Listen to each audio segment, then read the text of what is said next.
반갑습니다. 송재준입니다. 윤석열 대통령의 계엄 선포 이후에 민주당과 야당들 같은 경우는 대통령에 대한 탄핵 소추안을 또 발의하겠다라고 하는데요. 이미 알고 계시는 것처럼 탄핵 소추안이 국회에서 통과가 되기 위해선 3분의 2의 동의가 필요합니다. 그러니까 200명의 동의가 필요한 것이죠. 지금 이제 국민의힘 의원들 같은 거는 108명이기 때문에 이 가운데 8명 정도가 이탈하게 된다면 대통령에 대한 탄핵 소추안이 국회를 통과해서 헌법재판소로 넘어가게 됩니다. 제가 모든 영상을 통해 가지고 강력하게 지금 주장을 하고 있습니다만 대통령의 탄핵만큼은 무슨 일이 있더라도 반드시 막아 서야 됩니다. 이거는 대통령에 대한 호불호 문제가 아니에요. 대통령을 지키냐 마냐 이런 차원의 문제도 아닙니다. 무슨 일이 있더라도 일단 대통령은 탄핵을 당해서는 안 됩니다. 왜? 그것이 보수 우파를 살리는 길이기 때문인 것이죠. 만약에 대통령이 또다시 탄핵을 당하게 된다면 두 번 연속으로 탄핵이 돼서 보수는 괴멸할 수밖에 없습니다. 그래서 대통령에 대한 호불호 생각하지 않고 반드시 국민의힘은 똘똘 뭉쳐가지고 대통령의 탄핵을 막아서야 되는 것이고요. 그리고 그 탄핵을 막기 위해서라도 국민의힘이 똘똘 뭉치기 위해서라도 제일 필요한 전제 조건이 뭐다? 한동훈 대표에 대한 인정이 필요하다는 겁니다. 지금 한동훈 대표에 대한 호불호 이것도 대통령에 대한 호불호가 중요하지 않은 것처럼 한동훈 대표에 대한 호불호도 중요하지 않습니다. 지금 현재 현실적으로 봤었을 때 한동훈 대표만이 국민의힘을 단일 대우로 이끌어 가지고 대통령의 탄핵을 막을 수 있다라는 거. 이거는 한동훈 대표에 대한 호불호 문제가 아니라 똑같이 보수파를 살리냐 마느냐의 문제라는 걸 반드시 좀 기억해 주시길 부탁드립니다. 그렇기 때문에 지금 이 순간에도 정신 못 차리고 한동훈을 막 흔들어대고 한동훈을 욕하고 있는 그런 이제 똥덩어리들은 제발 좀 정신 차리기 바랍니다. 자, 그럼 오늘 우리가 좀 현실적으로 얘기해 보고자 하는 것은 무엇이냐? 대통령에 대한 탄핵만큼은 반드시 막아야 되는 것인데 국회에서 탄핵 소추안이 통과가 되게 된다면 헌재에 가가지고 대통령에 대한 탄핵이 결정되게 돼요. 자, 그런데 이 맥락을 우리가 좀 아셔야 되는데 헌재 같은 경우는 원래 9명으로 구성이 되게 됩니다. 그런데 헌재가 이제 세 분이 재판관이 이제 임기가 끝나가지고 지금 공석이에요. 9명의 재판관이 있어야 되는데 지금은 6명밖에 없는 상태입니다. 자, 그러면 6명이었을 때 대통령의 탄핵이라고 하는 이 중차대한 문제를 결정할 수 있는가? 이 부분에 대해서 우리가 따져봐야 되겠죠. 그래서 지금까지 나와 있는 법률 전문가의 이야기 그리고 헌법재판관 본인의 이야기까지 함께 제가 좀 정리해 드리도록 하겠습니다. 자, 일단 헌법을 보게 된다면은 헌법 113조에는 뭐라고 규정하고 있냐?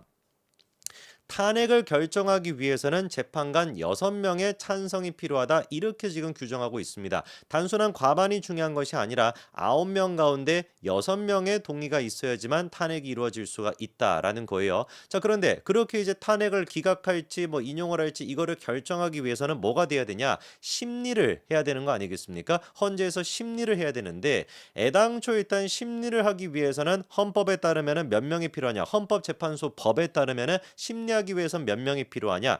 7명 이상의 출석이 필요합니다. 자, 그러니까 정리해 본다면은 사건을 일단 심리를 해야 기각할지 인용할지를 결정하게 되니까 최소 7명의 헌법재판관이 있는 상태에서 6명의 동의가 있어야지만 대통령의 탄핵이 결정이 된다라는 거죠. 1차 그러니까 조건이 뭐예요? 7명이 충족이 돼야 됩니다. 근데 문제가 뭐냐? 지금 같은 경우는 6명밖에 없는 상태거든요. 자, 그러면은 3명 같은 경우는 민주당에서 금방 국회에서 금방 추천해 가지고 이거 그냥 채우면 되는 거 아니냐라고 생각하실 수도 있겠습니다만 애당초 그렇게 추천을 해가지고 임명하는 것도 누구의 역할입니까? 대통령의 권한이에요.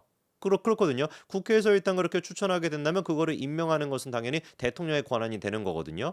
자, 그러면은 이게 이제 시간이 좀 걸릴 수밖에 없는 상태인데 만약에 이제 극단적인 사안이라고 한다면 대통령께서 끝끝내 헌법재판관을 임명하지 않을 가능성도 있겠죠. 그렇죠? 그럼 6인 체제로 이게 진행이 되게 되는 것인데 6인 체제였을 때 과연 그러면 대통령에 대한 이 탄핵 여부가 결정이 되게 되냐? 헌법재판소법에 따르면 7명이 있어야 되니까 대통령이 끝까지 그냥 6명의 체제를 유지시키게 된다면은 헌재에서 탄핵 결정을 못 하게 되는 거니까 그냥 아싸리 대통령도 탄핵 안 하게 되는 거 아니야? 직무정지 상태로 계속해가 유지가 되는 거 아니야? 라고 생각할 수 있겠죠. 간단하게는. 근데 문제가 변수가 한 가지가 있습니다. 바로 이진숙 방통위원장의 케이스가 변수가 될 수가 있는 것인데 이진숙 방통위원장 같은 경우는 헌법재판소에 지난번에 가처분 신청을 냈었습니다. 가처분 신청이 뭐냐? 아니, 나는 잘못한 게 아무것도 없는데 그 지금 민주당 쪽에서 헌법재판소를 갖다가 마비시키고 있는 거 아니냐? 재판관을 추천을 해야 되는 것인데 추천을 안 하고 있어가지고 의도적으로 6인 체제가 유지가 되게끔 만들어서 헌재를 마비시키고 있고 그 결과 나의 직무 지금 정지가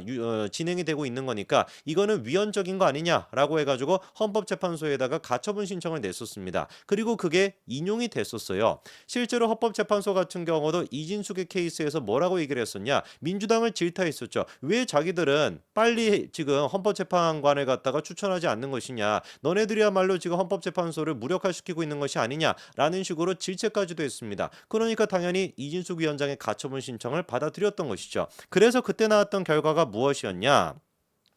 재판관이 임기 만료로 인해서 퇴직하게 돼 공석이 된 경우에 재판관 7인 이상의 출석으로 사건을 심리한다라고 하는 아까 말씀을 드렸던 헌재법 23조 1항 이거의 효력을 정지한다라고 이미 그때 결정을 내렸던 겁니다. 그러니까 이진숙 위원장의 그 케이스를 통해 가지고 반드시 7명이 있어야지만 심리를 할 수 있다라고 하는 걸 중단시켰단 말이에요. 그러면 6명이라고 할지라도 6명이 탄핵을 6명 전부 다 만장일치로 결정하게 된다면 탄핵을 할지 말지가 충분히 결정이 될 수 있다라고 이미 이진숙의 케이스에서 된 겁니다. 자, 그렇기 때문에 우리가 생각할 수 있는 게 그러면 이미 헌법재판 법 23조 1항 자체가 무력화가 돼 있는 상태니까 중단이 돼 있는 상태니까 윤석열 대통령이 재판관을 끝까지 임명하지 않는다라고 할지라도 6인 체제에서 만장일치를 통해 가지고 탄핵시킬 수 있는 거 아니야?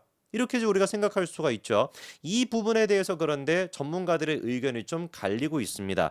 예를 들어 가지고 정태호 경희대 법학전문대학원 교수는 뭐라고 지적을 하냐?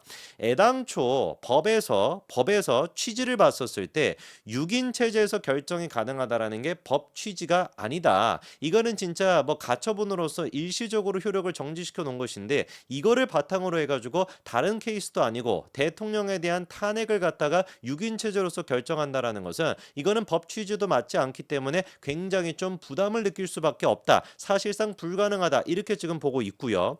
그리고 또 헌재 연구관 출신이라고 하는 사람은 또 뭐라고 얘기를 하냐? 이미 헌재가 6인 체제에서 심리가 가능하다라고 얘기를 했기 때문에 탄핵을 의결한다라고 해도 전혀 문제는 되지 않는다. 이렇게 지금 입장이 나뉘고 있습니다. 자, 그러면 이렇게 전문가들의 입장이 나뉘는데 제일 중요한 거는 뭐겠어요? 그렇죠? 헌법재판관의 입장이 제일 중요한 거 아니겠습니까? 그 부분에 대해 가지고 문영배 헌재 지금 이제 문영배 그 재판관이 헌재 소장 역할을 권한 대행으로 하고 있죠. 그렇죠? 문영배 이제 그 권한 대행이 뭐라고 얘기하고 있냐? 6인 체제에서도 사건 심리는 가능하다라고 일단 얘기는 했습니다. 얘기를 좀 들어보니까 최소한 변론을 할 수 있다라고 생각한다라고 얘기하면서 사실상 심리가 가능하다는 취지로 얘기를 했고요. 구체적으로는 사건과 관계없이 일반론으로 헌법재판소법 23조 1항에 대한 효력정지 가처분 결정에 따라 최소한 변론을 할 수 있다라고 일단 못은 박았습니다. 그러니까 현재 헌재 소장 권한 대행에 따르면은 대통령에 대한 탄핵 소추안이 국회에서 통과가 되게 된다면 심리를 여는 것 자체가 가능은 하다라는 입장이 지금 나온 거예요. 그러나 끝끝내 뭐는 일단 명확하게 얘기를 안 했냐? 아까 말씀을 드린 것처럼 6인 체제에서 그래서 결국에는 심리뿐만 아니라 대통령에 대한 탄핵까지도 결정할 수 있어? 이거는 약간 좀 법 취지에 맞지 않는 거 아니야? 라고 하는 지적에 대해서는 논의해 보겠다라고 일단 입장을 유보한 상태입니다.